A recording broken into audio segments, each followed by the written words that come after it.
नाज़रीन, मियाँ ताहिर हाज़िर खिदमत। आज इस बात पे बड़े सवाल उठाए जा रहे हैं, मेरे समेत बहुत से जहनों में ये सवाल था कि पाकिस्तान की तरफ से जो अनाउंसमेंट हुई है, ज़ाहिर है कि वो दो तरफ़ा अनाउंसमेंट है, लेकिन अनाउंसमेंट पाकिस्तानी जर्नैल ने की है कि हम वापस चले गए हैं। जब ये सारा कन्फ्लिक्ट शुरू हुआ था जो पाकिस्तान और भारत के दरमियान, तो उस पोजीशन से जो नॉर्मल पोजीशन थी उस पे हम वापस चले गए हैं।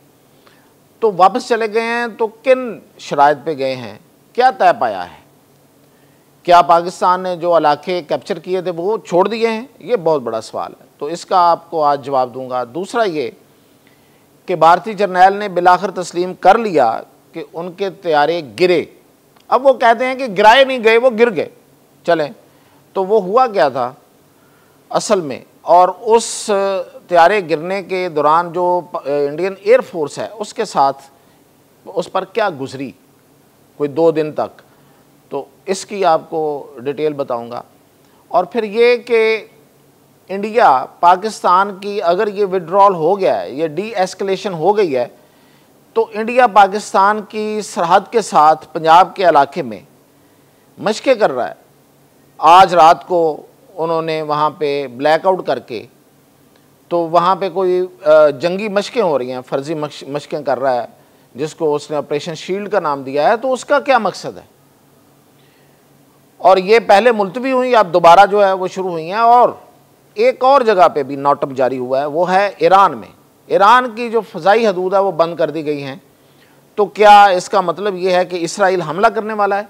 इसराइल हमला करेगा या नहीं करेगा, या उससे पहले कुछ हो जाएगा? सब सवालों के जवाब के लिए मैं अब शुरू करता हूँ, वीडियो की तरफ बढ़ते हैं। तो सबसे पहले तो ये कि ये जो डी एस्केलेशन हुई, यानी कि हम पाकिस्तान और भारत जो सरहदों पे जिस तरह उन्होंने फ़ौज को लेके गए और अपने टैंक्स और मिज़ाइल और फ़ौजी और हेलीकॉप्टर्स और जहाज़ सब कुछ जो है वो अगली पोजीशन पे चला गया था। और उसके बाद एक जंग हुई, बड़ी मुख्तसर जंग हुई, लेकिन बहुत बड़ी जंग हुई। ऐसी जंग जो है वो शायद पूरी दुनिया में आज तक नहीं देखी गई। मैं इसलिए इसका दावा कर रहा हूँ क्योंकि बहुत सी जंगें हुई हैं, आलमी जंगें हुई हैं, और उसके बाद अभी तो यूक्रेन की जंग हो रही है। तो ये कैसे कहा जा सकता है कि ये बहुत डिफरेंट जंग है? तो ये मैं पहले भी कहता रहा हूँ, अब भी कहता हूँ कि ये वो जंग है जिसमें दुनिया का हर तरह का हथियार, यानी कि हर महाज ओपन था।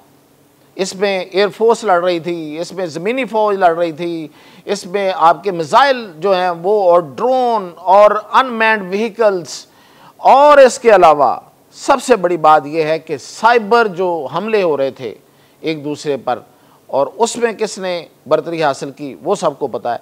तो ये इसलिए एक मुख्तसर वक़्त की और दुनिया की बेहतरीन टेक्नोलॉजीज़ एक दूसरे के सामने थी। यानी कि पूरे यूरोप की, पूरे अमेरिका की टेक्नोलॉजी एक तरफ थी, और चाइना की और तुर्की की टेक्नोलॉजी और पाकिस्तान की अपनी इंडिजिनस बिल्ड जो टेक्नोलॉजी है वो दूसरी तरफ थी। और जीत जो है वो पाकिस्तान की हुई, चाइना की हुई, तुर्की की हुई, और हार देखें पूरी दुनिया की हो गई। तो इसलिए ये बहुत बड़ी जंग है। यूक्रेन में भी पूरी दुनिया इन्वॉल्व नहीं है। यूक्रेन में चाइनी असला इस्तेमाल नहीं हुआ, यूक्रेन में तुर्की का असला भी इस्तेमाल नहीं हुआ, ना पाकिस्तान का हुआ, और ना इवन वो इंडिया वाले कहते हैं कि हमारा भी नहीं हुआ, चले मान लेते हैं। तो वहाँ पे यूरोप और versus Europe America versus Russia है।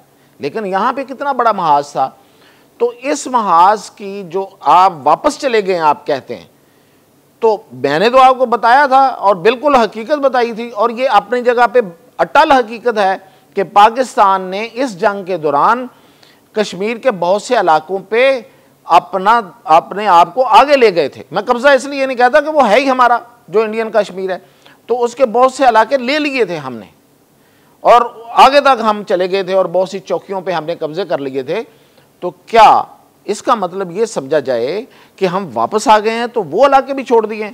तो फिर मेरी ज़राए से बात हुई, तो उन्होंने कहा कि आप ज़रा गौर से जनरल साहिर शमशाद जो हैं उनका इंटरव्यू सुने। उन्होंने लफ्ज़ आलमोस्ट बोला है। तो ये है असल में कि हमने वो इलाके नहीं छोड़े। और ये इसलिए भी नहीं छोड़े हैं कि हम गारंटी चाहते हैं कि वो क्या असल जो देखें असल डी एस्केलेशन जो है, जो हकीकत में जो सीज़ फायर है, जो मुस्तकिल करार पाएगा, वो दोनों मुल्कों के दरमियान होने वाली गुफ्तगू के बाद, मुज़ाकरात के बाद जो फिर तय पाएगा उसके बाद होगा। ये एक वक्ती एक मिलिट्री लेवल पे एक सीज़ फायर है और उसमें अपनी पोजीशंस जो हैं वो वापस ली गई हैं, पोजीशन छोड़ी नहीं गई, पाकिस्तान ने पोजीशंस नहीं छोड़ी हैं। तो ये इसका जवाब था। ये बहुत बड़ा सवाल था और मैं इस पर कुछ वरीड भी था कि मैंने ये आपको खबर दी है तो क्या बनेगा इसका और क्या हुआ है तो आपको तो बताना ज़रूरी था। दूसरी बात कि जब भारतीय जर्नैल ने यह तस्लीम किया है कि हमारे तैयारे जो हैं वो गिरे हैं, गिराए नहीं गए, जो भी वो कहें तैयारे तो गिराए गए, उसके 2 दिन तक Indian air force was grounded. Indian air force का मोराल भी ग्राउंड हो गया था, उसके तैयारे भी ग्राउंड हो गए थे। 2 दिन तक इंडियन एयरफोर्स के तैयारे उड़ नहीं पाए।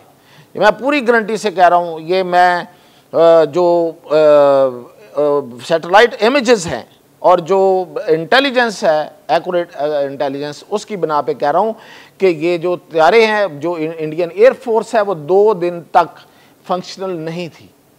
वहाँ एक मातम था, एक डीमोरलाइजेशन थी उनकी, वो इतने उनका मोराल इतना गिरा हुआ था कि कोई सोच भी नहीं सकता। और फिर उन्होंने दोबारा अपने आप को किया, जाहिर है फोर्सेस हैं, वो एक फोर्स तो है, मुनज़्ज़म फोर्स है, उन्होंने फिर अपने आप को मुज्तमा किया और फिर वो बिल्कुल, ये भी अगली बात भी उसकी सही है कि वो दोबारा फ़ज़ा में आए। लेकिन क्या कर लिया उन्होंने फ़ज़ा में आके, जो भी उन्होंने फ़ायर किया उसमें से 2-3 मिसाइल जो हैं, देखें अगर 80 मिसाइल आप 100 मिसाइल आप दागें, मिसाल दे रहा हूँ, तो उसमें से 80 रोक लिए जाएं और 20 जो हैं वो कहीं यानी कि 20% कहीं लग जाएं, तो ये कौन सी कामयाबी है।